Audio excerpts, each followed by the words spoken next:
Hello दोस्तों, नमस्कार। SM किसी चैनल में मैं आप सभी लोगों का दिल से बहुत बहुत स्वागत करता हूं। सो दोस्तों, अगर हम लोग बात करेंगे अभी फिलहाल अमेरिकन बाजार कैसा चल रहा है, तो आप देख सकते हो 300 पॉइंट की तेज़ी है। नियर बाय धीमे धीमे करके 1% की तेज़ी के और बढ़ते हुए देखने को यहाँ पे मिल रहे हैं। ठीक है, वॉलेटिलिटी तो रहेगी, जैसे कि आपको पता ही है कि जो वीक्स हम लोग को देखने को मिल जाता है, तो एस&पी वीक्स भी आप देख सकते हो अभी कूल डाउन हो चुका है, थोड़ा 16, 17, 18 के आसपास देखने को मिल रहा है। तो वो बताता है कि वॉलेटिलिटी कितना हो सकती है करके। ठीक है, सो अभी आ जाते हैं सबसे इंपॉर्टेंट पॉइंट के ऊपर कि अभी जो हम लोगों को बुल वर्सेस बेयर की फाइटिंग देखने को मिल रही है। पहले तो ऐसा था कि कंप्लीट तरीके से बुल ने मार्केट को अपने कब्जे में ही करके रखा हुआ था। ठीक है, बेयर को कोई मौका नहीं मिला था। बेयर किधर गायब हो गए थे किसी को पता ही नहीं। बीच बीच में कोशिश तो कर रहे थे बट कोई बड़ा इम्पैक्ट नहीं डाल रहे थे। ठीक है, बट उसके बाद बेयर वालों को क्या मिल गया, एक बहाना मिल गया, रीज़न मिल गया।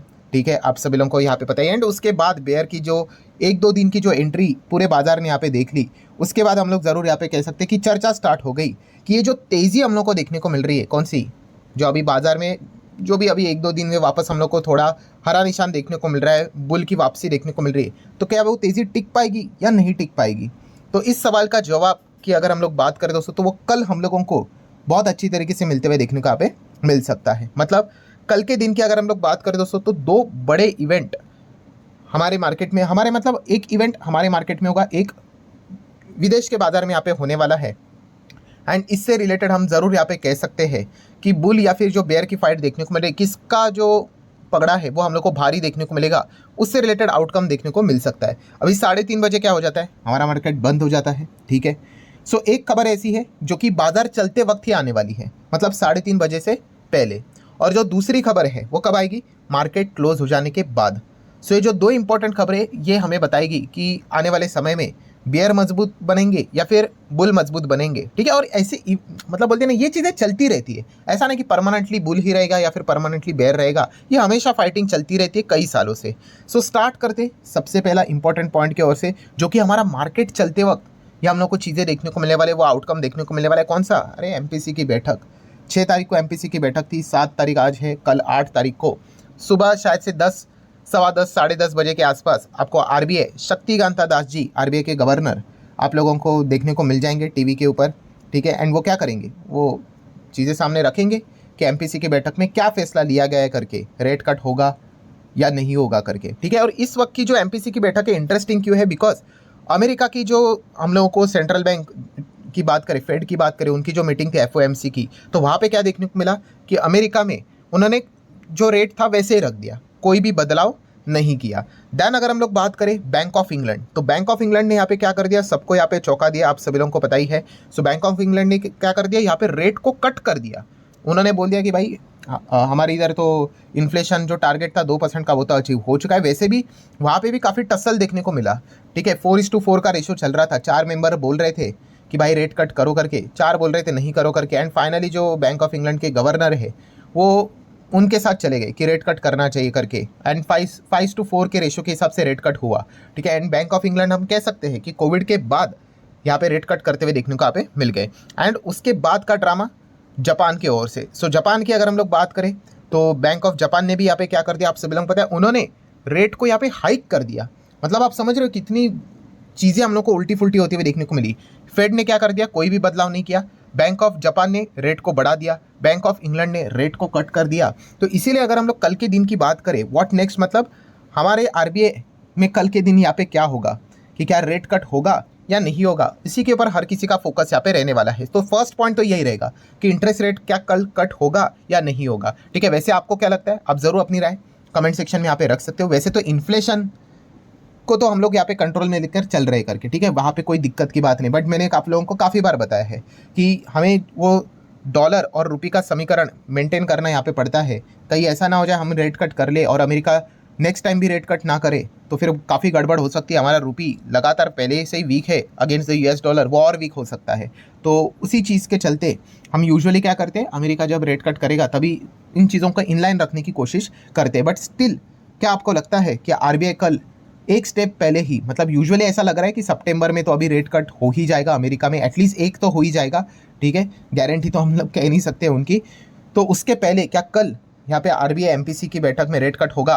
तो आप ज़रूर अपनी राय कमेंट सेक्शन में रख सकते हैं, येस और नो करके। देन अगर हम लोग बात करें दोस्तों, तो एक और इंपॉर्टेंट चीज़ रहेगी कल के एमपीसी की बैठक में, सीआरआर, कैश रिजर्व रेशो, क्या इसमें कोई बदलाव होगा या नहीं होगा, वो देखने वाली बात है। बिकॉज एक जगह पे आरबीआई ये बोल रहा है कि बैंक के पास मतलब लिक्विडिटी तो ऐसा रहता है, कोई दिक्कत की बात नहीं, बट फिर भी जो कासा रेशो हम लोग को गिरते हुए देखने को मिला था काफ़ी सारे बैंक्स का, तो थोड़ा बहुत उनको लिक्विडिटी का कंसर्न रेज हो रहा है, ठीक है। एंड जैसे कि उन्होंने बताया कि सेविंग्स यहाँ पे कम हो रही करके, और सेबी की दूसरी रिपोर्ट बताती है कि यहाँ पे एफएनओ का वॉल्यूम काफ़ी बढ़ गया करके, तो इस चीज़ के चलते बैंक के पास हम लोग को कम पैसा देखने को मिल रहा है। तो क्या कैश रिजर्व रेशो कल यहाँ पे आरबीआई कम करेगा, कोई बदलाव करेगा, वो एक देखने वाली बात है, ठीक है। कैश रिजर्व रेशो मतलब क्या कि बैंक है, उस बैंक को कुछ परसेंटेज का जो पैसा होता है वो आरबीआई के पास ऐसे ही रखना पड़ता है, ठीक है, सिक्योरिटी के लिए, कि कल अगर कुछ आपके बैंक को हो गया तो डिपॉजिट वालों का तो पैसा एटलीस्ट मिल जाए करके, ठीक है। और वो बैंक के लिए ख़राब खबर होती है, क्यों?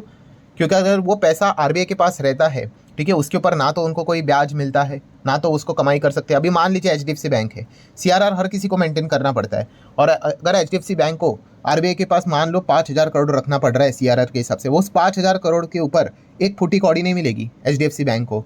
मतलब समझ रहे हो, अगर वो इनके पास 5,000 करोड़ वो होते तो वो क्या करते, ऑब्वियसली वो बिजनेस में लगा देते, किसी को ब्याज के ऊपर दे देते, ठीक है। तो इसीलिए सीआरआर जितना कम उतना बैंक्स के लिए अच्छी बात होती है। तो इसीलिए बैंक को पैसा देने के लिए क्या सीआरआर कम किया जाएगा, एंड अगर सीआरआर कम हुआ तो आरबीआई को क्या करना पड़ सकता है, कुछ पैसा बैंक्स को वापस लौटाना यहाँ पे पड़ सकता है, और कुछ थोड़ी बहुत लिक्विडिटी उनमें आ सकती है। तो क्या वो ऐसा कल कुछ स्टंट करेंगे क्या, तो एक वो देखने वाली बात है। अगर ऐसा हुआ तो बैंकिंग स्टॉक्स के लिए, बैंक निफ्टी के लिए अच्छी खबर हो सकती है।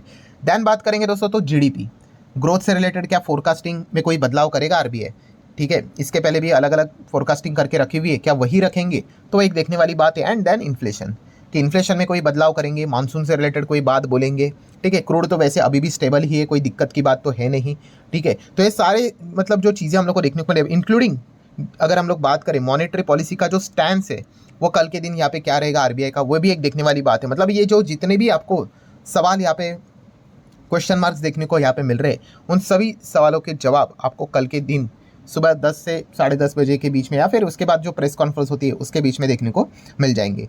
सो हमारा बाजार उस एक पॉइंट को लेकर क्या करेगा, रिएक्ट करेगा। तो एक ये सबसे पहला इवेंट है जो कि आप लोगों ने फोकस में बना के यहाँ पे रखना है।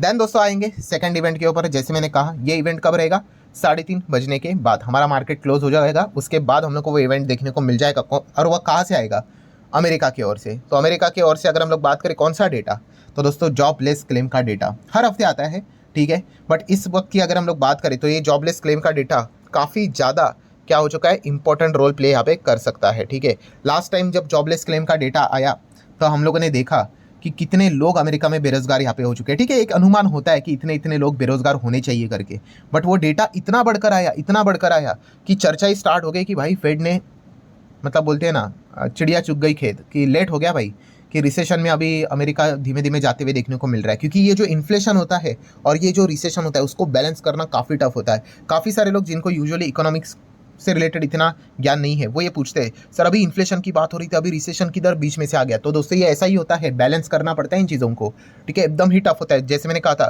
प्लस ग्रोथ को भी बैलेंस करके चलना पड़ता है। यही तो आरबीआई का काम है, और क्या काम है इनके पास, ठीक है। तो यहाँ पे उन्होंने क्या कर दिया, रेट को इतना हाइक कर दिया, हाई लेवल पे यहाँ पे रख दिया, कि वो चाहते थे कि लोगों के हाथ में पैसा ना रहे, ठीक है, सेंट्रल बैंक, कि लोग बेरोजगार हो जाए करके। बट इतने बेरोजगार हो गए लास्ट टाइम कि अभी बात हो रही है कि भाई रिसेशन, कि इतना भी बेरोजगार नहीं होना चाहिए कि मतलब उनका मतलब परचेसिंग पावर ही खत्म कर दो करके, ठीक है। तो जैसे मैंने आप लोगों को यहाँ पे इससे रिलेटेड एक एग्जांपल भी दिया था, कौन सा वाला, कि काफ़ी लोगों को ऐसा लगता है कि रेट कट का अनाउंसमेंट हो गया इज इक्वल टू रॉकेट बनेगा ही बनेगा करके। ऐसा नहीं होता है, उसका टाइमिंग भी इंपॉर्टेंट होता है, ठीक है। अभी काफ़ी सारे लोग बता भी रहे हैं कि अगर फेड अगर रेट कट करने का विचार भी कर रहा है सितंबर में, तो एटलीस्ट 50 बेसिस पॉइंट का टुकड़ा एटलीस्ट, वरना तो काफ़ी लोगों का ये भी मानना है कि 75 बेसिस पॉइंट का रेट कट होना चाहिए, ठीक है। तभी जाके मतलब हम कह सकते हैं कि शायद से कुछ बड़ा बदलाव आ जाए, वरना इतू सा रेट कट होके कोई फ़ायदा नहीं करके, ठीक है। वो पेशेंट वाला एग्जांपल मैंने आपको दिया था कि आपने इतना लेट पेशेंट को एडमिट कर दिया हॉस्पिटल में, और आप ये सोच रहे हो कि एक इंजेक्शन लगाकर या फिर एक ही साथ 3 इंजेक्शन लगाकर पेशेंट ठीक हो जाएगा, तो ऐसा नहीं है। हर एक चीज़ का टाइमिंग होता है।